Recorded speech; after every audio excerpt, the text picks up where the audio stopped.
As our nation is in a period of transition, we need to make sure that nothing is lost in the handoff between administrations. We have encountered roadblocks from the political leadership of the Department of Defense and the Office of Management and Budget. Right now, we just aren't getting all the information that we need. It's nothing short, in my view, of irresponsibility. President-elect Biden blasting the transition process over key areas of national security. Let's talk about that and more now with our roundtable. Our chief national correspondent and Nightline co-anchor Byron Pitts, Washington bureau chief for the Associated Press Julie Pace, political analyst Matthew Dowd, and the New Yorker staff writer Susan Glasser. Welcome to everyone and Happy New Year.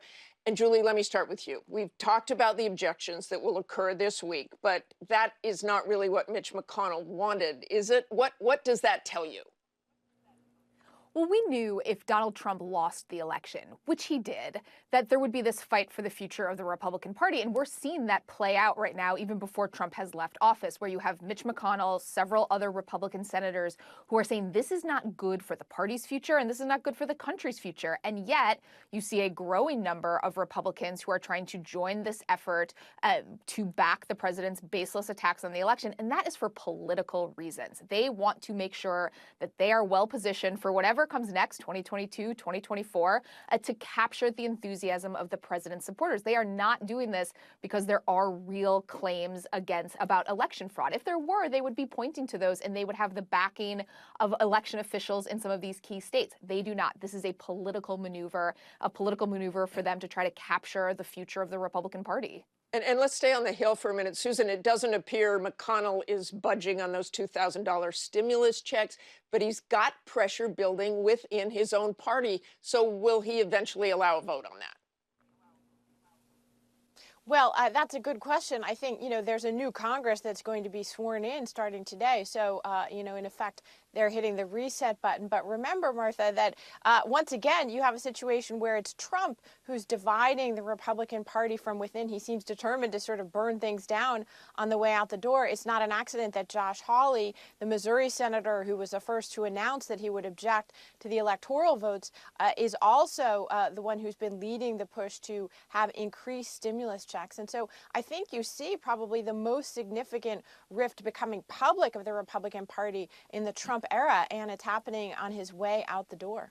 And Byron, so many Americans could use those larger checks. New unemployment claims remained high during the holidays. Millions more are still reliant on food banks to fight hunger. But it would also increase the deficit by $462 billion, right? It's true, Martha, but here's the reality for a lot of Americans. The deficit in their minds is a rich people's problem at this point. There are many families in America that are struggling. They're dealing with the pandemic, also without paychecks. This is the conversation going on in barbershops and beauty salons, and yes, on family Zoom calls. If America could bail out banks, could bail out the auto industry, if we as a nation could muster the energy to create these vaccines so quickly, why can't we send these funds to families that have played by the rules? They've done all that their nation has asked them to do. Why can't they be bailed out now? And a lot of these people, Martha, these are part of that Trump base that Senator Cruz and other Republicans are so energized now to try and gain their loyalty moving forward.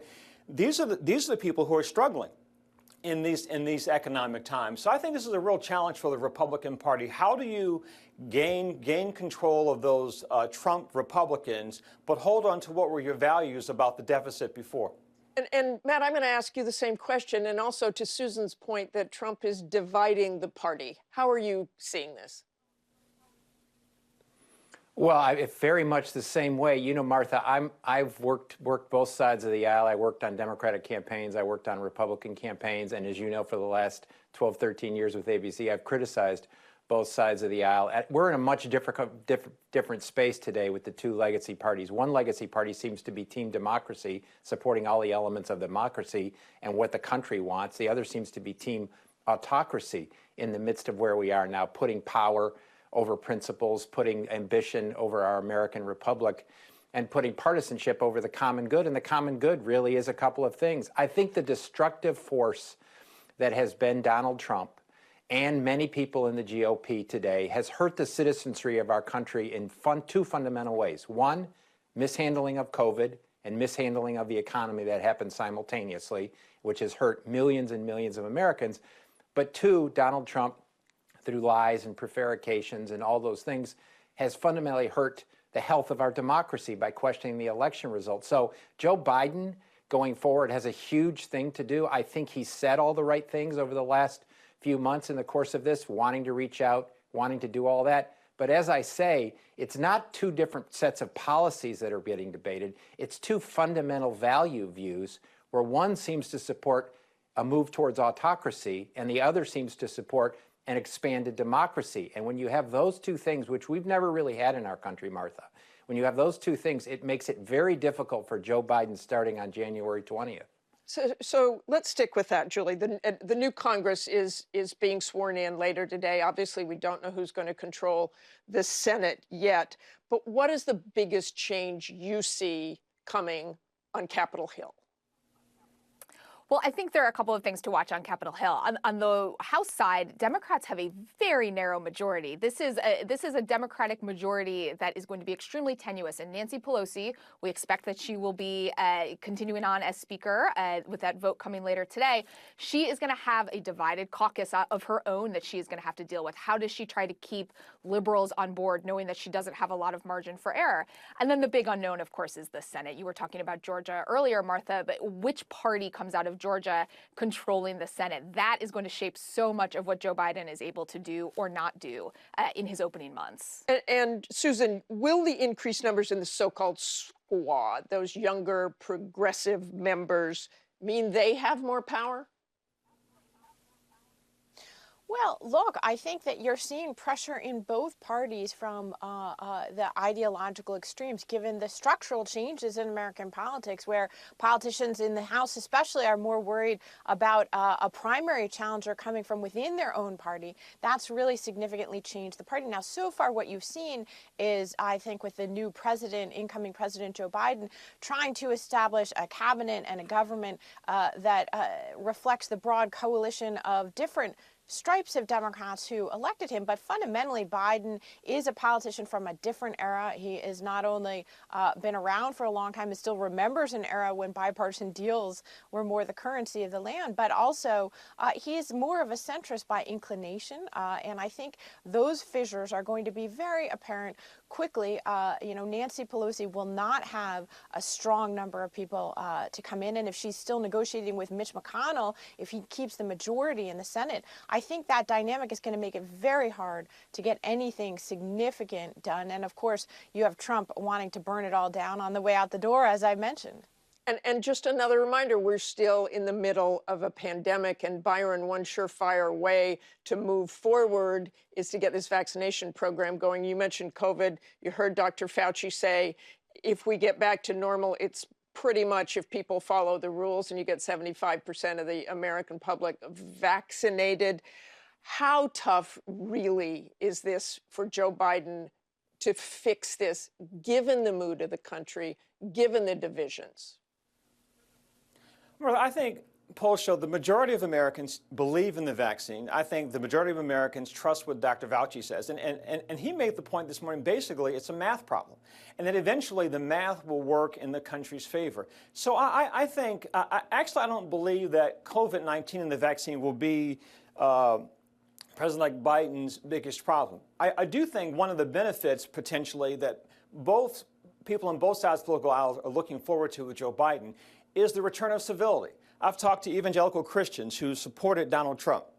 I've talked to people in communities of color who support Joe Biden. And both agree they're looking forward to the day they wake up and their president isn't attacking someone on Twitter. As was mentioned earlier, Joe Biden comes from a different generation. Friend or foe, all have said he's a gentleman, he's civil. And so I think that will work in his favor in the beginning, that the nation's been able to take a sigh of relief, that some of the nastiness will go away. And I think the math will eventually work in the nation's favor and therefore President-elect Biden's favor. And Matthew, Biden said this week. You heard at the beginning there that his transition team is having trouble with the Department of Defense and OMB. They're not cooperating. Defense Department certainly denies that they are cooperating. Is there a real danger here that you see to national security in this transition period? Oh, absolutely. There's a danger both domestically with how we're going to handle COVID, and this is the most important moment in the whole pandemic crisis right now. And if there's not a good transition and there's not a competency that's being shared, it harms that, and it harms us internationally in how we deal with other countries who are not only going through a pandemic, but worry about America's place in the world, who have had lacked trust in the current president's leadership in all of this. So yeah, it's absolutely a huge problem in the midst of our country. I think Joe Biden, I would say one thing about COVID and the pandemic for Joe Biden demonstrating internationally and domestically. FDR, when he took office in the midst of obviously a major crisis, he figured out that what he had to do first was not big programmatic things, but rebuild trust in the government's ability to do the job. And that's what he did in the first 6 or 9 months. Joe Biden, if he handles the COVID, and it's off to a difficult start because of this transition and the lack of response, if he handles that well, it sets him up very well. If he handles it well, deals with it well, gets the vaccine out there, if he does that, he can rebuild trust, and then he can start going after the big programmatic things he campaigned on. And of course, one of the things he's going to have to face is foreign policy. And national security. Obviously, a very different approach to that. Susan Glasser, I want your expert brain to think about what the challenges are. But start with Iran. Today is the anniversary of the U.S. drone strike on Soleimani. There's been a nuclear scientist killed in Iran, presumably by Israel. The president had the carrier in the Persian Gulf moved out of there. What's going on with Iran, and how much concern is there that Iran will strike or that we'll strike Iran?